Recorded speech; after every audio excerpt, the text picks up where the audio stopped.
So we've gone as far as we can go with trigonometry virtually. Don't feel comfortable getting into identities and all that stuff without actually being able to see work. So we're going to move on to the last part of Algebra 2, which is statistics. It's actually pretty simple stuff. It starts out really, really easy, and that's what we're going to do. So basic probability.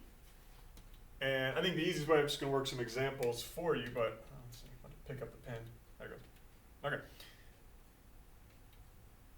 So the basic idea with probability. The number of desired outcomes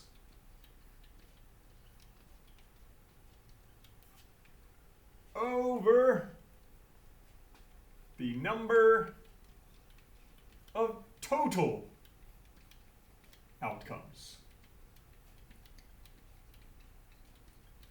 That's it. And the first set of exercises that I want you to work on Khan Academy for this unit are simple probability and the probability of compound events. So I'm just going to work those because, again, examples are the easiest one. There's not really a lot to go into depth with these. Basic concept. So Jake is going to call one person from his contacts at random. He has 30 total contacts. Apparently Jake is popular. I got like 6. 16 of those contacts are people he met at school. Great. What is the probability that he will call a person from school? So this part in the parentheses is the desired outcome. Jake wants to call a person from school. There are 16 of those contacts. So the number of desired outcomes is 16.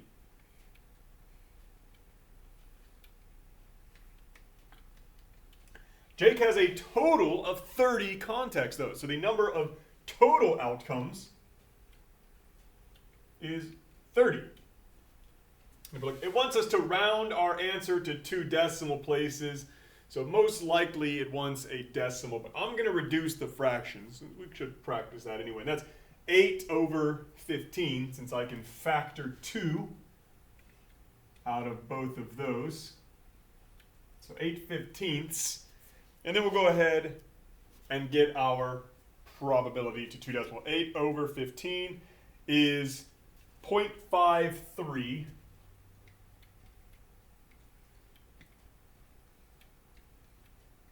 And a decimal is like a percentage. So a probability of 0.53 means that 53% of the time, Jake is going to call somebody that he met at school if he's just randomly calling his contacts, which is a weird way to call people. But our answer here would be 0.53.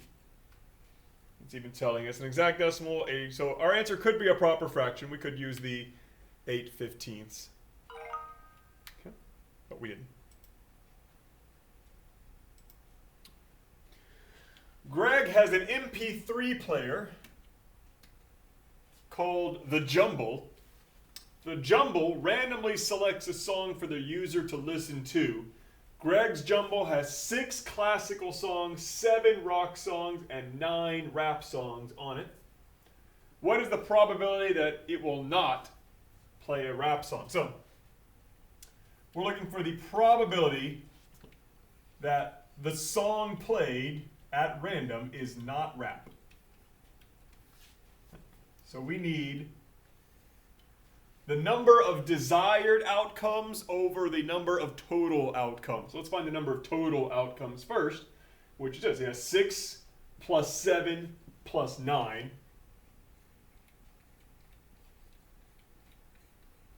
Total number of outcomes, just all the things that could be selected. And of those, 6 and 7 are not rap. Now, I cannot cancel those. Remember, you cannot cancel over addition. So we're just going to add those up. 6 and 7 is 13. So 13 of the songs on his jumble are not rap songs. 22, 6 plus 7 plus 9, is the total number of songs that he has. And we're going to enter that in there. So we want 13 over 22. 13 over 22. We'll go ahead and check that. Yay, we got that one correct as well. So you can see, simple probability is simple. How many ways can it occur the way you want? The desired outcome goes in the numerator. And how many ways can it occur total goes in the denominator. And that gives us a percentage. 13 out of 22 trials. 13 songs out of 22 will not be rap songs. Again, it's fairly simple. I'll do one more of these.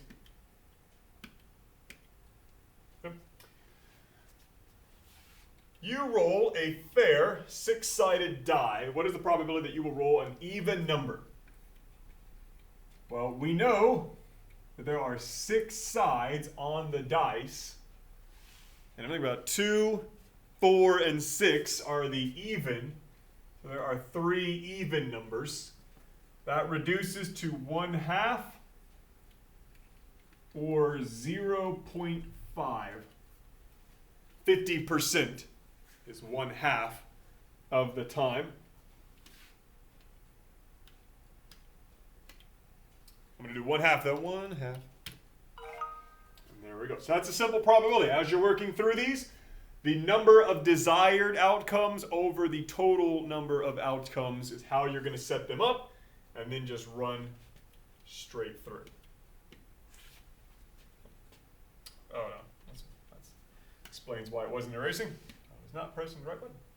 Now, let's look at the probability of compound events. For this, I'm going to use something called a tree diagram. I'm going to try to visualize the outcomes here. You can use Venn diagrams as well. But Elizabeth lives in San Francisco and works in Mountain View. In the morning, she has 3 transportation options. Take a bus, a cab, or a train to work. And in the evening, she has the same 3 choices for her trip. If Elizabeth randomly chooses her ride in the morning and in the evening, what is the probability that she'll use a cab exactly 1 time? Now, this is the same as the other types of problem. It's just that it's more complex of a situation. So it is harder to determine how many of the desired outcome there are, which in this case is she'll use a cab 1 time, and how many total outcomes there are. It's not being presented with that information. So we have to figure it out. So I need a way to visualize the information. So I'm going to diagram it. I like the tree diagram myself, but there are others. So we know that in the morning, she has 3 options to choose from initially. So I'm going to write those down. In the morning, she can take a bus. She can take a cab. Or she can take the train to work. So that's her first decision. 3 choices, bus, cab, or train in the morning. Then, in the evening, she has the same 3 choices. So I'm going to split those choices off. She makes her first decision, and then she has 3 options for each. In the evening, she can take the bus, she can take a cab, or she can take the train. And that's true for each one of these. So for the cab, we've again got bus, cab, and train. And for the train, we've got bus, cab, and train. Running out of room.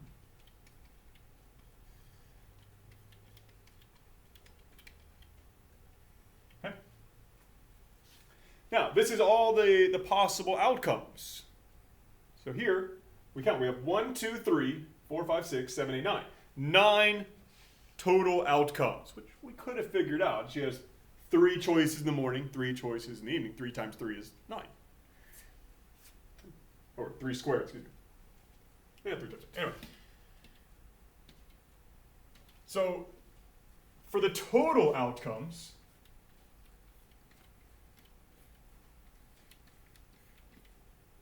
there are 9 possible ways that this could go down. She takes a bus and a bus. She takes a bus and a cab. She takes the bus and a train.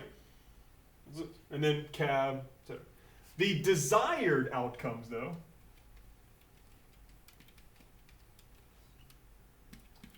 is that she only rides a cab one time. Well, if she takes the bus and then another bus, she didn't take a cab one time. If she takes the bus and then a cab, she took the cab one time. She takes the bus and train, she did not take a cab one time. If she starts with the cab in the morning and then takes the bus, she's good. A cab and a cab is not one time, but a cab and the train is. Train and the bus doesn't work, train and the cab does, and 2 trains does not. So we can see that of our 9 total outcomes, 1, 2, 3, 4 of them have the scenario that she rides a cab exactly one time. So our probability of Elizabeth using a cab exactly one time is 4/9. 4 out of the 9 total outcomes have that cab. And you can see, I could have figured out the total number of outcomes easily, but the diagram really helps me classify or figure out my desired outcomes. The total outcomes from the numbers, the desired outcomes really from this diagram. So I can see, okay, this is what's happening. Bus, cab, that works. Bus, train, that doesn't work. Really helps me there. So that's what I'm going to do for these problems. Okay. You are at a clothing store that dyes your clothes while you wait. You get to pick from 4 pieces of clothing and 3 colors, purple, blue, or orange, shirt, pants, socks, or hat. If you randomly pick the piece of clothing and the color, what is the probability that you'll end up with socks that are not blue? So,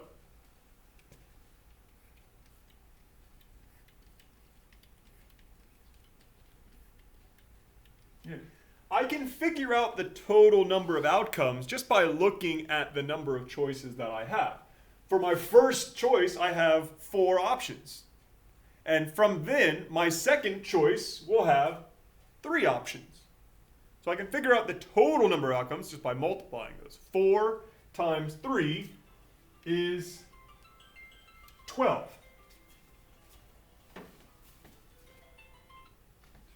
But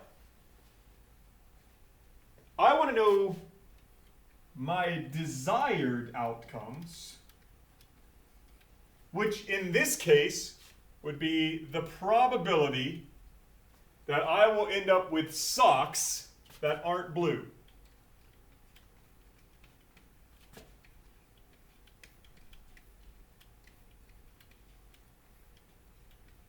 That's a little bit harder. I really need some way to visualize what's going on or to think about it in some kind of organized way. So I'm going to use a diagram. I'm going to start with my clothing. So I have 4 pieces of clothing, each with 3 options. So let's say we have shirt, pants, socks, or hat. Shirt, pants, socks, or hat. from there, each one has 3 options of color: purple, blue, or orange. So purple, blue, orange, purple, blue, orange, purple, blue, orange.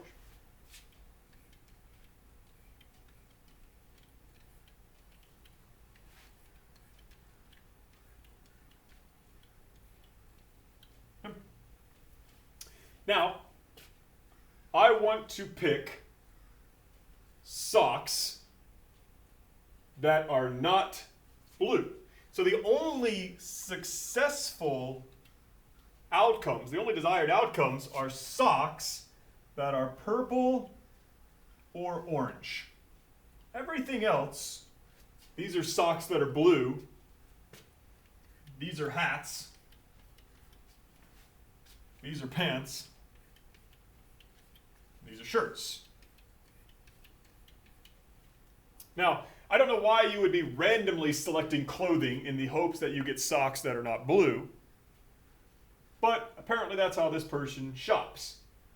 You would also think that it would be fairly easy to differentiate in a blind test whether you're touching a shirt, pants, socks, or a hat. Okay. So we're not really paying attention to the question because the question doesn't make any sense. But really, it's just the method of figuring out that probability that we can then apply to more complex situations like the lottery.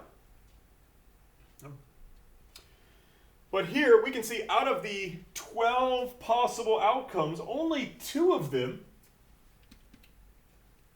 give me that desired outcome of not blue socks. So my probability of getting socks that are not blue randomly is 2 out of 12. I mean, that random is exceedingly important in statistics. It's got to be random. Otherwise, you're not really dealing with probability like this. It's something else, and that's more complex. But 2 out of 12, which reduces, of course, to 1 out of 6. It's not great. It's not like, well, if I want to get socks that are not blue, I'm not going to use this method. Because I do want socks that are blue. But again, that's it. We're just trying to figure out a way to diagram this. Basic statistics. They will get into the harder statistics in the statistics class, which is what that's for. We just want to give you guys a little bit of a sense of how probability works. So this goes with simple probability and probability of compound events.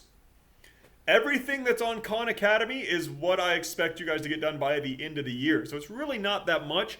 I do want you to watch the videos, but there really aren't that many exercises because a lot of the stuff that we would have covered, just don't really see a way to do it virtually right now. So we're going to go to statistics. You'll have about 2 more tests, not including the one that's up there. So 4 tests total coming up as we go. But really not that much. Pace yourselves. Don't stress out, but do get stuff done so I can see that you're working. Make sure you're checking Google Classroom. There's an attendance assignment up there right now, as well as that's where the tests will be posted and where these videos obviously are going to be posted as well. If you need any extra assistance or to contact me, email me, baileybm@gm.sbac.edu. But otherwise, hope you guys are staying safe. We'll see you next time.